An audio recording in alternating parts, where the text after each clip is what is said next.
But there are other occasions like that, aren't there? One of the most blood-curdling stories in the Old Testament is the story of Uzzah the Kohathite. You all know the story of Uzzah. You tell it to your fuzzy Uzzah. No, that's about a bear. It's the story of the transfer of the Ark of the Covenant. Remember, the Ark of the Covenant was the throne of God. It was the most sacred vessel in the Holy of Holies.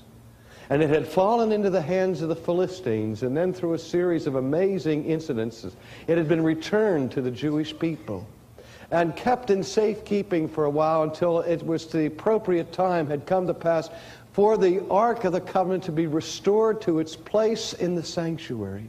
And David ordered a celebration and called for the Ark of the Covenant to be transferred into the city. And the people lined the streets, and they danced and they sang as they moved and saw the procession of God's throne before them. And we are told that the Ark of the Covenant was transported by virtue of being placed in an ox cart. And the Bible tells us that as the cart was moving down the road, the Kohathites were walking along beside it, protecting it, watching over it, one whose name was Uzzah. And in the midst of the procession, suddenly one of the oxen stumbled, and the cart began to teeter and to tilt, and it looked as if this holy vessel of Israel was about to slide from the ox cart and fall into the mud and be desecrated. And so instinctively, involuntarily, Uzzah stretched forth his hand to steady the ark, to make sure that this throne of God would not fall into the mud. And what happened?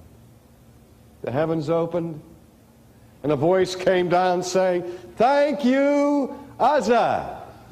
No. As soon as Uzzah touched the holy ark of God, God struck him dead.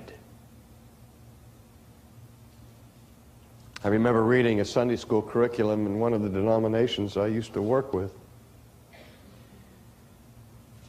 It came from our headquarters, and I looked at passages like this, and it said, now, we understand that these kinds of stories that we read in the Old Testament, like Uzzah and Nadab, like God's destroying the whole world with a flood, men, women, and children, of God's ordering the harem, telling the Jewish people to go into the land of Canaan and to slaughter all of the inhabitants of Canaan, men, women, and children, that this can't possibly be a manifestation of the real character of God. But we have to understand these stories in the Old Testament simply as ancient, primitive, pre-scientific, semi-nomadic Jewish people who interpreted the events that they saw in light of their own peculiar theology.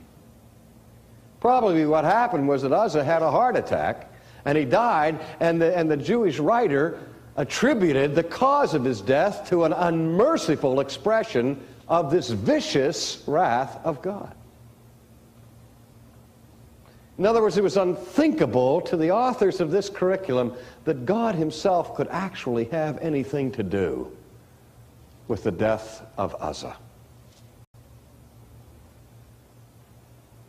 Yet if we look carefully at the Old Testament and see the history of the Kohathites, I think the answer is made apparent to us. You remember that in the Old Testament, the 12 tribes of Israel were given certain tasks and certain allotments of the land, and the tribe of Levi was set apart from God as the family that would be responsible for the priesthood and the matters of the temple and of education and so on.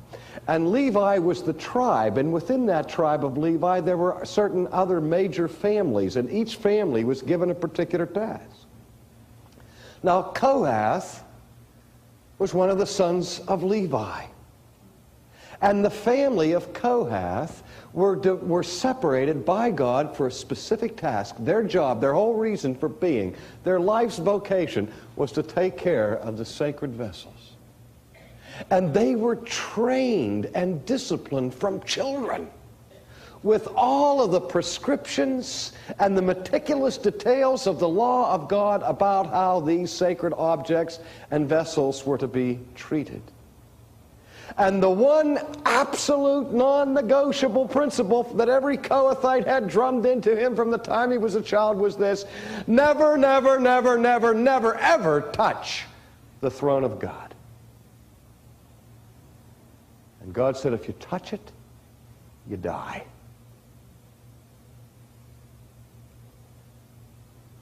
First place, we wonder why in the world the ark was being transported in an ox cart. It was to be transported on foot. There were loops at the edge of the throne through which staves were inserted to make sure that no human hand touched that throne. But instead they were in a hurry, and they put it in the ox cart, and they're going down, and Uzzah did the unthinkable. He touched the throne of God. But we say, so wait a minute. Why did he do it? His motive was pure. He was trying to preserve the throne of God from being desecrated by the mud. But the presumptuous sin of Uzzah was this, ladies and gentlemen. He assumed that his hands were less polluted than the dirt.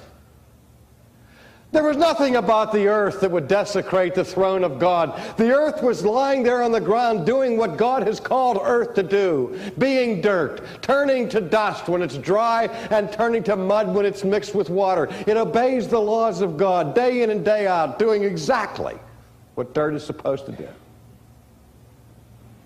There's nothing defiling about the earth. It was the hand of man that God said, I don't want on this throne.